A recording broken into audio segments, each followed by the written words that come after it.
Buenos días, profesor Fabián, compañeros, espero que esté muy bien. En el día de hoy vamos a compartir con ustedes un tema muy importante, el cual es el análisis comparativo de los dialectos de México, Puerto Rico, Bolivia, aspectos fonológicos, morfosintácticos y léxicos. Antes de iniciar, quiero presentar este grupo que está conformado por los licenciados en formación Angie Arias, Efraín Llamas, Natalia Monroy y quienes habla Jonathan Rivas. Hablemos de la introducción. El análisis comparativo de los dialectos de México, Puerto Rico y Bolivia es fundamental para comprender las variaciones lingüísticas. Este estudio se enfocará en los aspectos fonológicos, morfosintácticos y léxicos que caracterizan a cada región, la diversidad del español en estos países donde se refleja su historia cultural.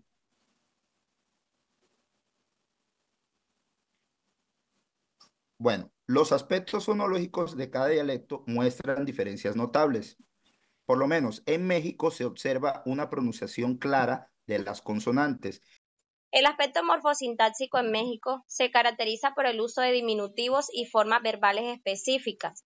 Es decir, que aquí los mexicanos utilizan muchas expresiones eh, para indicar tamaño, pero también para indicar el carisma o personalidad de una persona.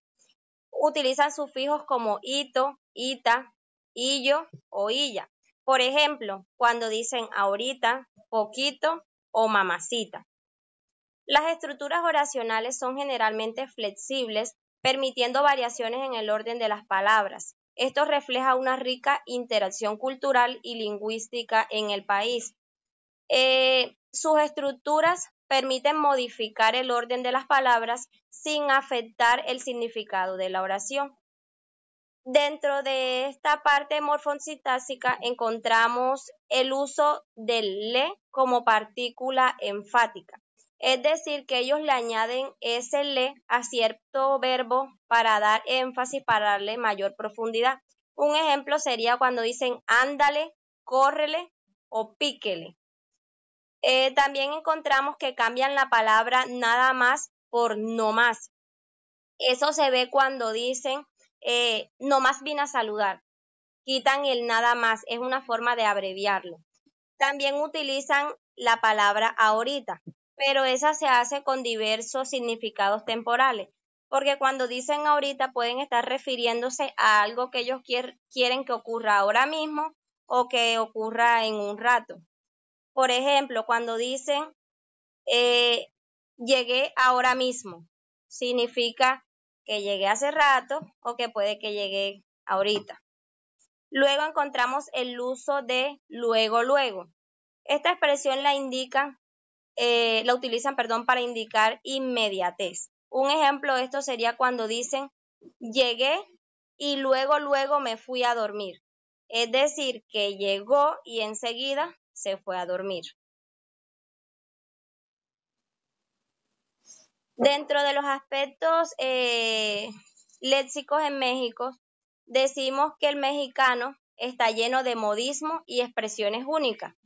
Por ejemplo, palabras como güey y chido se adaptan a la cultura local. Esto hace que sea rica y que tenga la influencia también de las lenguas indígenas y la historia del país.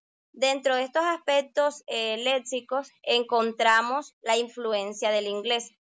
Esta se da debido a que México tiene una proximidad con Estados Unidos y se utilizan muchos anglicismos, como parquear, que es estadounidense parquear, y de México sería estacionar, troca, camioneta o lonche, almuerzo. Encontramos mexicanismos, que son palabras y expresiones propias del español mexicano, como chido para indicar algo genial o cool, güey con G o güey con W para indicar un tipo o un tío, chamba para trabajo, neta para decir la verdad y chingar pues que tiene diversos usos y que a menudo es como un término vulgar que ellos emplean. Luego encontramos las variaciones regionales. El léxico mexicano puede variar significativamente entre regiones. Por ejemplo, Chavo se le dice al joven. Esta palabra se utiliza más que todo en el centro de México. Y en el norte de México se utiliza morro, también para decirle a un niño joven. Por último, encontramos las expresiones idiomáticas, que son utilizadas como una formalidad, pero que ellos no la utilizan propiamente con eso. Eh, Primero tenemos estar en chinga, que significa trabajar duro formalmente. No tener madre. Ellos la utilizan para decir que una persona es descarado o sinvergüenza. Echar los perros es coquetear. O dar el gatazo, que sirve para engañar.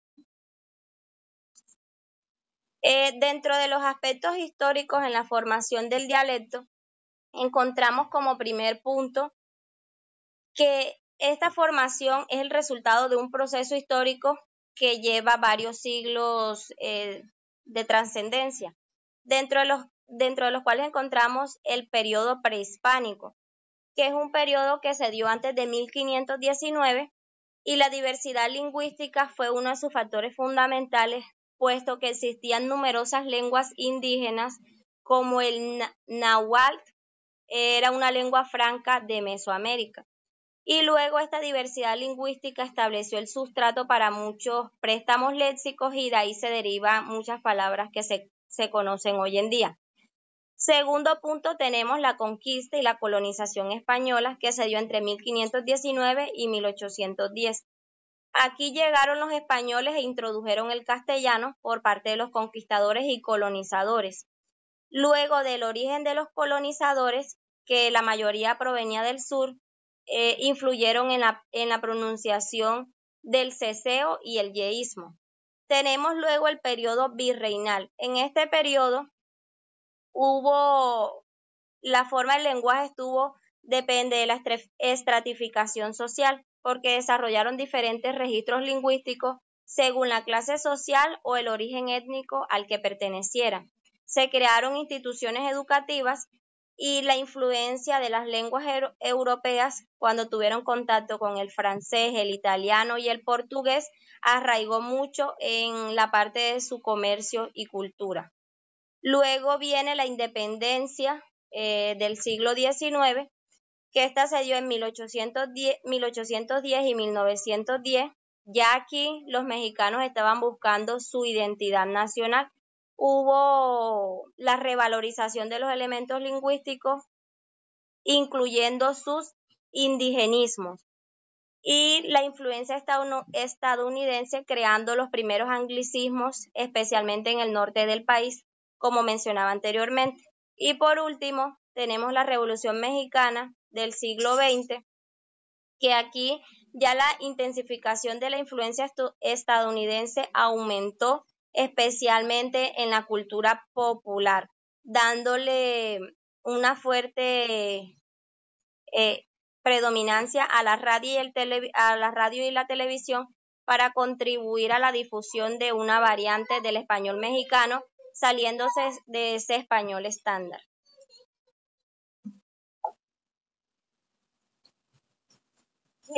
Continuamos con el aspecto morfosintáctico en Puerto Rico, que haría parte del estudio de este dialecto. En Puerto Rico, este aspecto representa influencias del inglés y el español. Se utilizan contracciones y formas verbales que pueden diferir significativamente del español estándar. Este fenómeno se debe a la historia colonial y a la mezcla cultural presente en la isla. Dentro de este aspecto encontramos a la omisión del pronombre. Este tiene que ver cuando el pronombre del objeto directo se omite.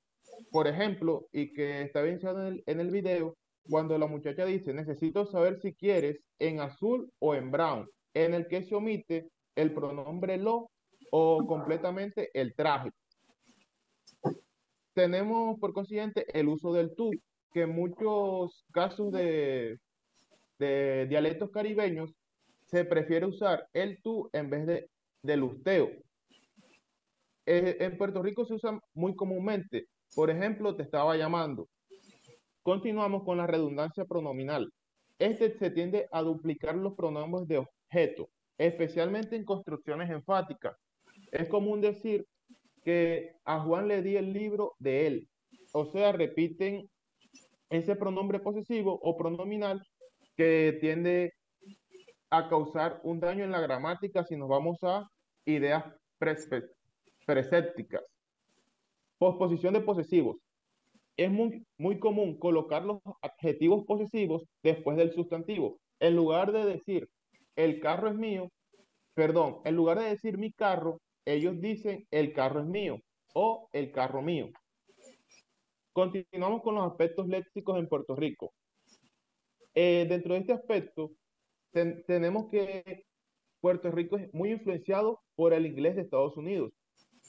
Y lo podemos observar cuando en lugar de decir el color marrón, utilizan su traducción al inglés que es brown. Dentro de este podemos encontrar una mezcla léxica que es un reflejo de la globalización y la interacción cultural que caracteriza a la isla. También hay expresiones idiomáticas como dale o un montón de veces. Dentro de los aspectos históricos en la formación del dialecto, tenemos a la influencia taína. Los taínos, habitantes originales de la isla, dejaron un legado lingüístico, principalmente en toponimos y nombres de la flora y fauna. Seguimos con la colonización española. En Puerto Rico la colonización española tiene lugar desde 1493 hasta 1898, lo que estableció al español como una lengua base, teniendo eh, cierta participación con el inglés de Estados Unidos, que ya lo veremos más adelante. Seguimos con la influencia africana. La trata de esclavos africanos introdujo elementos lingüísticos que hoy en día se siguen utilizando en la isla. Además de eso, le dio una identidad hacia la cultura puertorriqueña. Ahora sí, continuamos con el dominio estadounidense. Desde 1898, Puerto Rico ha sido territorio de los Estados Unidos, lo que ha resultado una fuerte influencia del inglés en el léxico y la estructura lingüística. Dentro de la migración y el contacto con el Caribe, existe un intercambio con otras islas caribeñas que han contribuido a similitudes de ambas regiones. Y por último, el estatus político único, puesto que Puerto Rico, como un estado libre asociado de Estados Unidos, ha mantenido el español como lengua oficial, pero como lo dijimos antes, junto al inglés, creando un ambiente de bilingüismo que influye constantemente el dialecto. Seguimos con los aspectos en Bolivia, que este tiene un aspecto morfosintáxico, en donde es rico y variante, y tiene variantes más dialectales. En las lenguas indígenas, como estas han influido en la estructura del español, tiene un resultado en el uso distintivo de las preposiciones y los artículos, en donde este refleja la diversidad de la cultura y lingüística del país. Tenemos como principalmente el uso del voceo, el uso de los diminutivos y el uso del queísmo.